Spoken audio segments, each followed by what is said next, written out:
നമസ്കാരം. അടുത്ത 48 മണിക്കൂറിനകത്ത് ഹോർമൂസ് ഇടനാഴി ഇറാൻ തുറക്കാൻ തയ്യാറായില്ല എങ്കിൽ വളരെ ശക്തമായ ആക്രമണമായിരിക്കും ഇറാന് നേരെ ഉണ്ടാകാൻ പോകുന്നത് എന്ന് അമേരിക്ക മുന്നറിയിപ്പ് നൽകിയിട്ടുണ്ട്. 48 മണിക്കൂർ അവസാനിക്കാൻ പോകുകയാണ്. ഈ ഒരു ഘട്ടത്തിൽ ഇറാന് നേരെ ശക്തമായ ഒരു ആക്രമണത്തിന് അമേരിക്ക പദ്ധതിയിടുന്നു എന്ന് തന്നെയാണ് ഇപ്പോൾ അറിയാൻ കഴിയുന്നത്.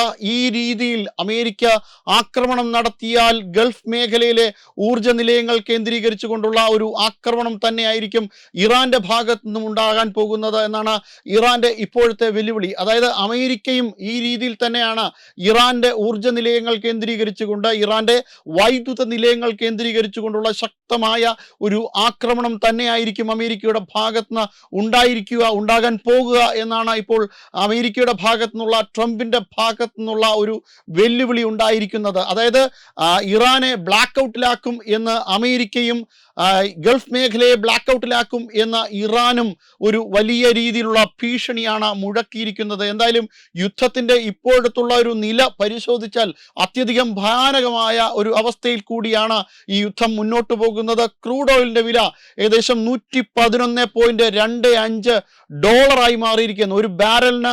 $111.25 ഇപ്പോഴത്തെ വില എന്ന് പറയുന്നത്. ഈ രീതിയിൽ മുന്നോട്ട് പോകുമ്പോൾ, അതായത് സ്റ്റോക്ക് മാർക്കറ്റിങ്ങിനെ സംബന്ധിച്ചിടത്തോളം, ഓഹരി വിപണിയെ സംബന്ധിച്ചിടത്തോളം വലിയ തകർച്ചയാണ് ഉണ്ടായിരിക്കുന്നത്. പ്രത്യേകിച്ചും ഏഷ്യൻ മാർക്കറ്റ് രേഖപ്പെടുത്തുന്നത് ചരിത്രത്തിലില്ലാത്തവണ്ണം വലിയ തകർച്ചയാണ്.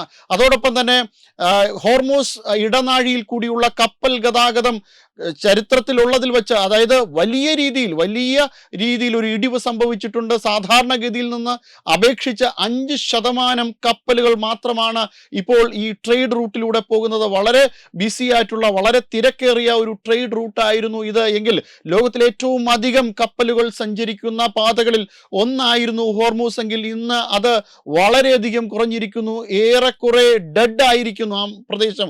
ഒരു മരണ വീട് പോലെ നിശബ്ദമായിരിക്കുന്നു ആ ട്രേഡ് റൂട്ട് എന്നാണ് നമുക്കിപ്പോൾ അറിയാൻ കഴിയുന്നത്. ഹോർമൂസ് ഇടനാഴിയിൽ വളരെ കുറച്ച് കപ്പലുകൾ മാത്രമാണ് മുന്നോട്ട് പോകുന്നത്. അതോടൊപ്പം തന്നെ LNG ഗ്യാസിന്റെയും ഓയിലിന്റെയും ഒരു നിരക്ക്, വിലവർദ്ധനവ് എന്ന് പറഞ്ഞു കഴിഞ്ഞാൽ 20% അധികം ആയിട്ട് വർദ്ധിച്ചിരിക്കുകയാണ്. ഈ രീതിയിൽ കാര്യങ്ങൾ മുന്നോട്ട് പോകുമ്പോൾ വലിയ ശക്തമായ ആക്രമണ ഭീഷണിയാണ് അമേരിക്കയുടെയും ഇറാന്റെയും ഭാഗത്ത് ഉണ്ടായിരിക്കുന്നത്. എന്തായാലും 22 ദിവസത്തിലേറെ യുദ്ധം കടക്കുമ്പോൾ ഇറാൻ കഴിഞ്ഞ ദിവസങ്ങളിൽ, അതായത് മാർച്ച് 21 ഇസ്രായേലിന് നേരെ നടത്തിയ ആക്രമണം, ഇസ്രായേലിന്റെ രക്ഷാകവചമായ അയൺ ഡോമിനെയും കടന്നുകൊണ്ടുള്ള ആക്രമണം, ദിമോണയെ ലക്ഷ്യമാക്കിയുള്ള ഈ ആക്രമണത്തിൽ വലിയ രീതിയിലുള്ള പരിക്കുകളാണ് ഇസ്രായേലിലെ പൗരന്മാർക്ക് ഉണ്ടായത്. അതായത് ദിമോണ എന്ന് പറയുന്നത് ഒരു ലിറ്റിൽ ഇന്ത്യ എന്നാണ് അറിയപ്പെടുന്നത്. അതായത് മുംബൈയിൽ നിന്നും ഇന്ത്യയുടെ പല ഭാഗത്തു നിന്നുമുള്ള ജൂതന്മാർ ഇസ്രായേലിലേക്ക് എത്തി പാർക്കുന്ന ഒരു സ്ഥലമാണ് ഈ ദിമോണ എന്ന് പറയുന്നത്. ഇന്ത്യയുടെ ഏറ്റവും അടുപ്പവും സ്നേഹവും വച്ചു പുലർത്തുന്ന ജനവിഭാഗമാണ് ഈ ദിമോണയിൽ ജീവിക്കുന്നത്. അതോടൊപ്പം തന്നെ വളരെ തന്ത്രപ്രധാനമായിട്ടുള്ള ഒരു മേഖലയാണ് ഈ ദിമോണ എന്ന് പറയുന്നത്. നെഗേവ് ന്യൂക്ലിയർ റിസർച്ച് സെന്ററിന് അടുത്തായിട്ടാണ് ഇറാന്റെ ഭാഗത്തുള്ള ഒരു ആക്രമണം ഉണ്ടായത്. അത്തരത്തിൽ വളരെ തന്ത്രപ്രധാനമായിട്ടുള്ള ദിമോണ മേഖലയിലേക്കും ബിയർഷേവിലേക്കും ആരഡിലേക്കും കിരിയത് ഗഡിലേക്കും ഒക്കെ നടത്തിയ ആക്രമണത്തിലൂടെ വലിയ രീതിയിലുള്ള ഒരു നാശനഷ്ടമാണ് ഇസ്രായേലിന് ഉണ്ടായിരിക്കുന്നത്. 200-ലധികം പേർക്ക് വലിയ പരിക്കുകൾ കേൾക്കുകയും അതോടൊപ്പം തന്നെ നിരവധിയായിട്ടുള്ള ആൾക്കാർക്ക് മരണം സംഭവിച്ചു എന്ന തരത്തിലുള്ള റിപ്പോർട്ടുകളും ലഭ്യമാകുന്നുണ്ട്. എന്നാൽ ഇസ്രായേൽ പറയുന്നത് കേവലം 50 പേർക്ക് ഒരു നിസാര പരിക്ക് മാത്രമാണ് ഉണ്ടായതെന്നാണ് ഇസ്രായേൽ പറയുന്നത്. പക്ഷേ അനവധിയായിട്ടുള്ള ആംബുലൻസുകളും നിരവധി രക്ഷാ സംവിധാനങ്ങളും അങ്ങോട്ട് ഒഴുകി പാഞ്ഞെത്തുന്ന ഒരു സംവിധാനം, ഒരു കാര്യം അവിടെ നടന്നു എന്നാണ് അറിയാൻ കഴിയുന്നത്. 50 പേർക്ക് മാത്രം പരിക്ക എങ്കിൽ ഇത്രയധികം സംവിധാനങ്ങൾ എന്തിന് അങ്ങോട്ട് നീങ്ങി എന്നുള്ളത് വലിയ ചോദ്യമാണ്. അത് ഇറാന്റെ ഭാഗത്തുനിന്നുണ്ടാകുന്ന ഒരു വലിയ ചോദ്യം തന്നെയാണ്. അതോടൊപ്പം തന്നെ ഇസ്രായേലിനെ ആക്രമിക്കുന്നതോടൊപ്പം കുവൈറ്റിലെ അലി സലേം എയർപോർട്ടിലേക്കും UAE-യിലെ അൽ മിൻഹാദ്, അൽ ദഫ്ര മേഖലയിലേക്കും ആക്രമണം നടത്തുവാൻ വേണ്ടിയിട്ട് ഇറാൻ പദ്ധതിയിട്ടിരുന്നതായിട്ടും ആക്രമണം നടന്നതായിട്ടും അറിയാൻ കഴിയുന്നുണ്ട്. അതായത് ഇതെല്ലാം തന്നെ അമേരിക്കയുടെ സൈനിക താവളങ്ങളാണ്. അതായത് അമേരിക്കയുടെ സൈനിക താവളങ്ങൾ, ഗൾഫ് മേഖലയിലെ അമേരിക്കയുടെ സൈനിക താവളങ്ങളിലേക്ക് ഇറാൻ ഒരു ഭാഗത്തൂടെ ആക്രമണം നടത്തുമ്പോൾ മറുഭാഗത്ത് ഇസ്രായേലിന്റെ തന്ത്രപ്രധാനമായ മേഖലയിലേക്ക്, അതും അയൺ ഡോമിനെ തകർത്തുകൊണ്ടുള്ള ആക്രമണവും നടക്കുന്നു എന്ന് പറയുമ്പോൾ യുദ്ധത്തിന്റെ ഗതി നമുക്ക് ചിന്തിക്കാൻ പോലും പറ്റാത്ത തരത്തിലേക്ക് മാറുന്നു.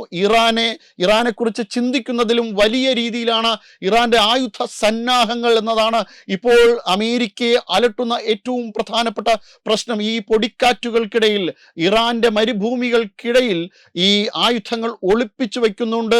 ആ പൊടിക്കാറ്റിനിടയിൽ ഇതിനെ മറച്ചു വയ്ക്കുവാൻ വേണ്ടിയിട്ട് ഇറാന് സാധിച്ചിട്ടുണ്ട് എന്നതാണ് ഇറാന്റെ ഏറ്റവും പ്രധാനപ്പെട്ട ഒരു സവിശേഷതയായിട്ട് ഇപ്പോൾ വിലയിരുത്തുന്നത്. അതോടൊപ്പം തന്നെ ഈ യുദ്ധം മറ്റൊരു മേഖലയിൽ, അതായത് ഇറാനെതിരെ യുദ്ധം നടത്തുന്നതോടൊപ്പം ഇസ്രായേൽ മറ്റൊരു ഭാഗത്തേക്ക് ആക്രമണം നടത്തുന്നുണ്ട്. അതായത് ഇസ്രായേലിന്റെ പ്രഖ്യാപിത ലക്ഷ്യമായിരുന്നു ഭീകരവാദികളെ ഉൾപ്പെടെ ഈ യുദ്ധത്തോടു കൂടി അവസാനിപ്പിക്കുന്നുവെന്ന്. ആ ഒരു തന്ത്രത്തിന്റെ ഭാഗമായിട്ട്, ആ ഒരു പദ്ധതിയുടെ ഭാഗമായിട്ട് ഹിസ്ബുള്ളയ്ക്ക് നേരെ ശക്തമായ ആക്രമണമാണ് ലെബനൻ കേന്ദ്രീകരിച്ചുകൊണ്ട് നടത്തുന്നത്. ഇത്താനി റിവർ ബ്രിഡ്ജുമായി ബന്ധപ്പെട്ട മേഖലയിലൊക്കെ തന്നെ വളരെ ശക്തമായ ആക്രമണമാണ് നടന്നിരിക്കുന്നത്. ഹിസ്ബുള്ളയെ സംബന്ധിച്ചിടത്തോളം അവരുടെ ഏറ്റവും പ്രധാനപ്പെട്ട ഒരു മേഖലയാണ്, അവരുടെ ഏറ്റവും പ്രധാനപ്പെട്ട സപ്ലൈ റൂട്ടാണ് ഈ മേഖല എന്ന് പറയുമ്പോൾ ആ ഒരു പ്രദേശത്തേക്ക് കൂടി ആക്രമണം ബാധിക്കുന്നുണ്ട്. എന്തായാലും ഇറാന് ഈ ആക്രമണത്തിൽ ഇസ്രായേൽ തകർക്കും എന്ന് പറയുമ്പോൾ അതോടൊപ്പം തന്നെ ഇറാനെ സഹായിക്കുന്ന ഹിസ്ബുള്ള തീവ്രവാദികൾക്ക് നേരെ കൂടിയുള്ള ആക്രമണമായിട്ട് ഇത് മാറുന്നു. എന്തായാലും യുദ്ധം അതിന്റെ ഏറ്റവും സങ്കീർണമായ വശങ്ങളിലേക്കാണ് നീങ്ങുന്നത്. എന്തായാലും ഇതിനെക്കുറിച്ചുള്ള കൂടുതൽ വിവരങ്ങൾ ഇനി ലഭ്യമാകുന്നതേയുള്ളൂ. Web desk Tatwamayi news. HIV അണുബാധ സന്തോഷപൂർണമായ ഒരു ജീവിതത്തിന് തടസ്സമല്ല. HIV അണുബാധയ്ക്ക് ഫലപ്രദമായ ചികിത്സ ഇന്ന് ലഭ്യമാണ്. ഇതിന് യഥാസമയം അണുബാധ കണ്ടെത്തുന്നതും കാലേക്കൂട്ടി ചികിത്സ നടത്തേണ്ടതും അത്യാവശ്യമാണ്. സൗജന്യമായ ചികിത്സയും മാർഗനിർദ്ദേശങ്ങളും സർക്കാർ ആശുപത്രികളിലെ ART അഥവാ ഉഷസ് കേന്ദ്രങ്ങളിൽ ലഭ്യമാണ്. ആരോഗ്യ സംരക്ഷണം ഓരോരുത്തരുടെയും ഉത്തരവാദിത്തമാണ്.